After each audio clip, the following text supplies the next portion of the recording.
He's so awesome. Y'all want to call him, then you need him. He forgive me every time. Throw that blessing on you. Yeah, that's right.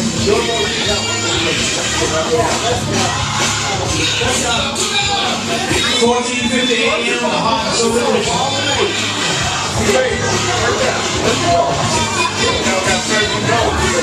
Taking his way from the 4 o'clock hour. Coming up at 4 o'clock will be the inspirational ministry book club. Her special guest today will be Stacey Thomas. She wrote a book called Sins of the Flesh. You're listening to 14:50 a.m. We're broadcasting live from James Brown. And I have a guest in the house with me today. And we have an election coming up in November. I think November 5th. Yeah, election is November the 5th. We have an election November the 5th, and we get a chance to elect our next sheriff for the city of Richmond. And right now they have 4 people running to be the next sheriff. And I have Chris Dorsey in the house. And my question to him, he's a white man, y'all. He's the only white man running in the race. So, brother. And I want to find out how you can handle 900 black guys locked behind bars that are mad, upset because they're in jail. How you going to handle 900 black folk? Well, first of all, thank you as always for having me on, Mr. Brown. This is the only radio station in Richmond where people actually, speak the truth and are allowed to say relevant things. So, first of all, there are a number of people in the jail. There's usually between 1,400 and 1,600 people in the Richmond City Jail. But the jail don't supposed to hold that many. Exactly. The jail was built to hold 880 people, and it now Where are they has... sleeping at? Well, that's a good question. There are inhumane conditions in that jail that violate the 8th Amendment to the Constitution and a number of other, statutory state and federal codes. First of all, I think things are going to change drastically when I am sheriff. We're not going to have, as you said, 900, people behind bars.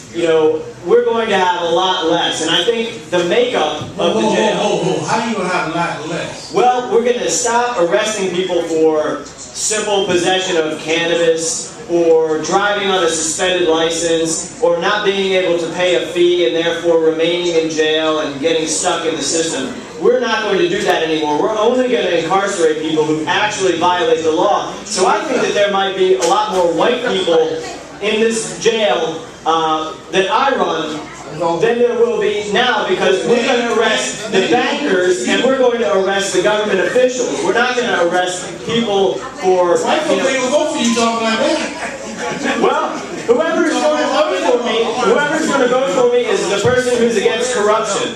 So whether they're white or black or yellow or brown, they're going to vote for me because they're against corruption, not because of the... Do you think there's corruption in the government? I know that there is nearly 100% corruption in the government, and there's only levels of non-corruption for plausible deniability.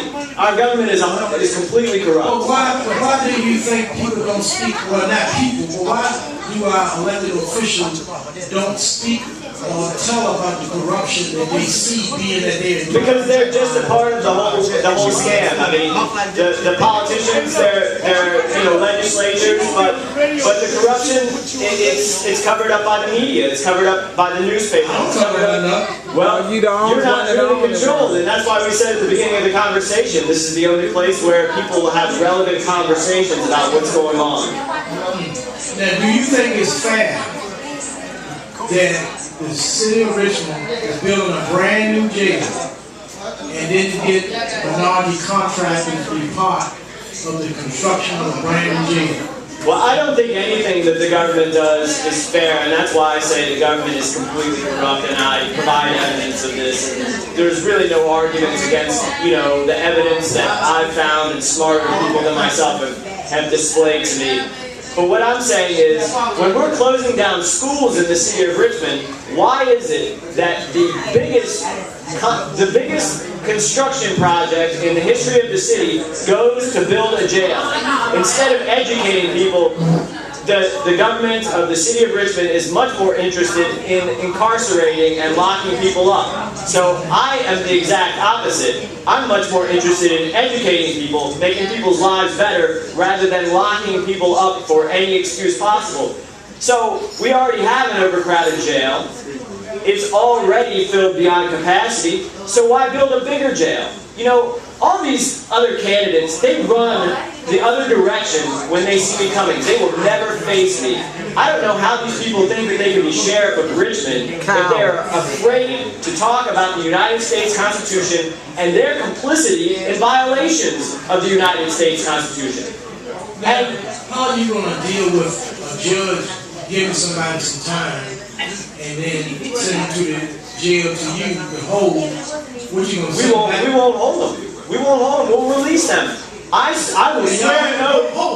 I will swear an oath to uphold the Constitution of the United States.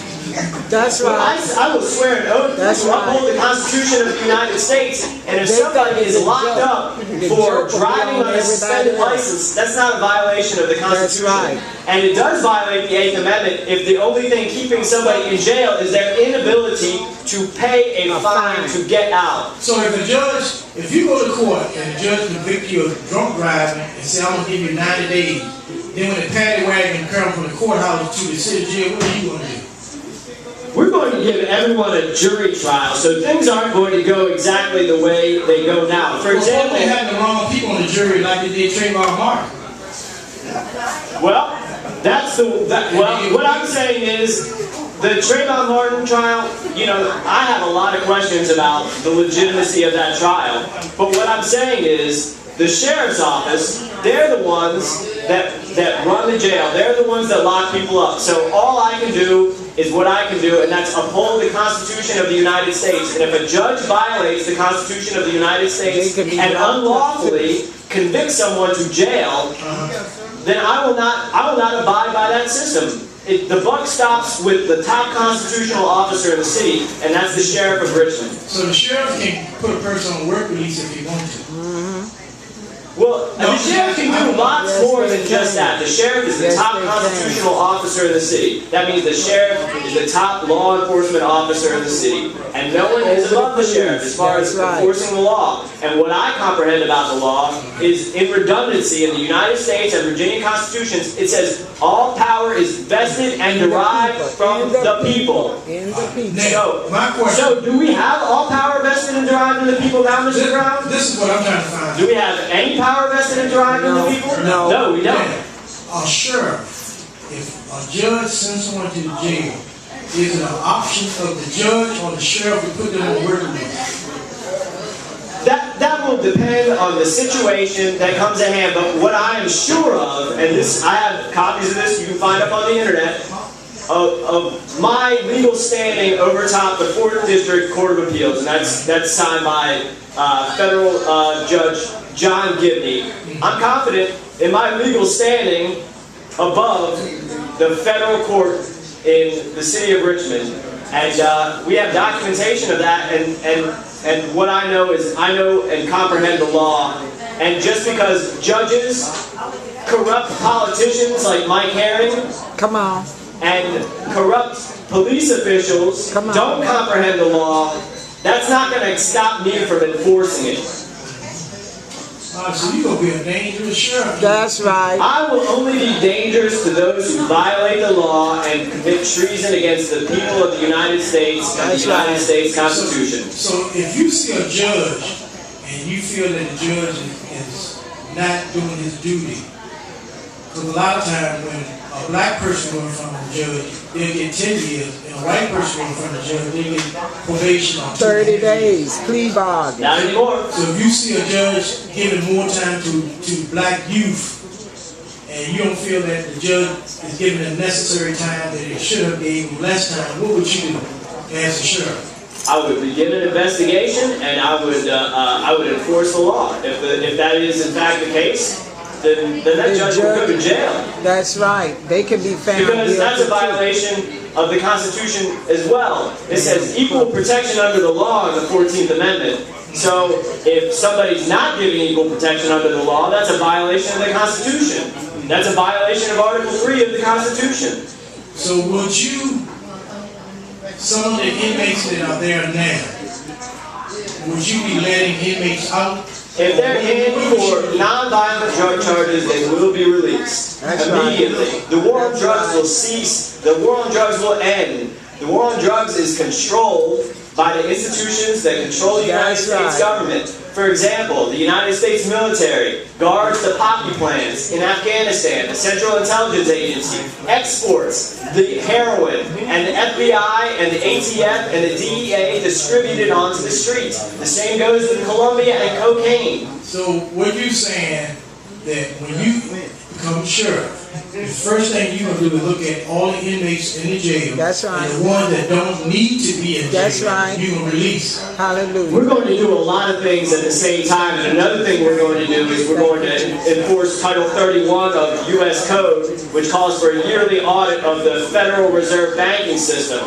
We're going to hold accountable everyone who's violated the Constitution, and that includes central bankers in this town. It includes people like Eric Cantor, who are guilty of treason for his service to America's enemies and his dual citizenship with the State of Israel. And we're going to hold accountable the corrupt minions of these people who run the city government. Jeff Lacker, he's top on the list. He's head of the Richmond Federal Reserve Bank. Let me, since you said so many corrupt, are there any honest people down there that we can trust? Do you have, can you name a couple that you feel that there have been elected officials who have endorsed me, and I will let that be known on Wednesday. Okay. Anything else you would like to say to the listeners today? Again, I mean, I keep calling out my opponents in the race, and I, put it up on their Facebook pages. I ask them nicely to debate me anytime that they want. I've been attacked by C.T. Woody's goons. I think he's confused about who he's dealing with. Yeah, attacked. But basically, if you go to RVA4, the number 4 piece on YouTube, you'll see lots of videos with me asking C.T. Woody questions about his violations of the law, going into detail about how C.T. Woody has violated the Constitution, and sometimes at the end he got annoyed, and I think he... Well, in November his job is up. Oh yeah, he's not going to be around, but I'm just going to expose him. And again, C.T. Woody is guilty of crimes. I'm not just planning on beating him in the election. He needs to go to jail. He's responsible for a number of deaths. And he's cost the taxpayers of Richmond millions and millions of dollars. What kind of death? Well, he's been found guilty in a number of wrongful death suits where he is in jail. At the jail. I mean, people dying. And they getting paid. many people are dying in the jail, and they're dying as a result of violations of Amendment 8 to the United States Constitution. That's a crime. The FBI is covering this up. The state police are covering this up. Of course, the sheriff's department, the DOC, is covering this up. But all these people, they're guilty of the same crimes. They're going to be subject to the same punishment. That's right. You can lock up a lot of people. That's right. No, we're going to lock up a lot less people. We're just going to lock up the correct people. We're going to lock up the most corrupt people. We're going to lock up the people who run this criminal government. Are you a Democrat, Republican? I am a member of the Democratic Committee. I am the longest standing member of the Democratic Committee who's running in this race. C.T. Woody is not a legitimate member of the Democratic Committee. C.T. Woody has violated the only rules that would prohibit him from being a member of the Democratic Committee, and that's running against multiple members of the Democratic Committee. He didn't even join the Democratic Committee until after he won the Democratic primary in the last election against Antoinette Irving. So when he actually was unlawfully, illegally put onto the committee, that was a violation of law. But the same goes for Mike Herring and the Democratic committee in this town, as you know, and I have documentation of a lot of this. The word word Democrat and Republican, it doesn't mean anything. It's just a sham. It's just something that people put in front of their names because the people I know in the Democratic Committee that run the Democratic Committee, Jim Nachman, J.J. Minor, Mike Brown, J.C. Wilmore, who attempted to kill me in front of the SunTrust building, there's police records of this. What I'm saying is that these people are undemocratic. They are only servants of their banking masters, and they are crooks. They're criminals. What I want you to do right now, I want you to invite Wednesday at 12:30. You can do an invitation to your opponents in the race that you're going to be on WCL radio Wednesday at 12:30, and they're welcome to come. You are all welcome to come. You all received a memorandum Friday night. You all heard about this well before you received that memorandum. Don't pretend like you don't hear what's going on. You're being called out. You're guilty of a bunch of crimes. You're a servant of the system, and you need to be exposed. Come talk about the United States Constitution. Stop being afraid. You know, you'll just be exposed. If you play ball, then you won't end up in jail, but I think it's too late for you, CT Woody. Thank you. Now, I'm going to do what I'm supposed to do. Come on. The views and the comments you have just heard That's right. are the views and comments of candidate Chris Dorsey. That's right. Not necessarily the comments and views of Famous Brown Restaurant, WCL Radio, or anybody connected with it. These are his strict views. When I speak, I'm speaking, and when you speak, you're speaking. That's right. So there's my declaration of what's happening. I have free will. And let everybody know that C.G. Woody have an opportunity to come and do the same thing. That's right. Lamont Kizzy and Ms. Irvin. If you want to come out and speak, you got the same opportunity. And all you got to do is let me know when, and we'll make how to do it. So, I'd like to say one thing. yes, ma'am. Stop the suckers from pulling down the signs. Pulling down the signs are not going to make you win. Pulling down your opponent's sign, you They say losers. they're pulling down his sign. Stop pulling down his sign. Play fair. Every sign And you the fair way to we're do gonna it get is 5,000 all four of y'all sit at a table They scared. and speak They and scared. take questions from the audience. They scared. And that's the fair way to do it. So this has been Famous Brown, and Famous Brown coming up at 4:30. Felicia is here with Inspirational Ministry All Book right, Club. child. And we'll be right back in a few minutes. All right, child. That's a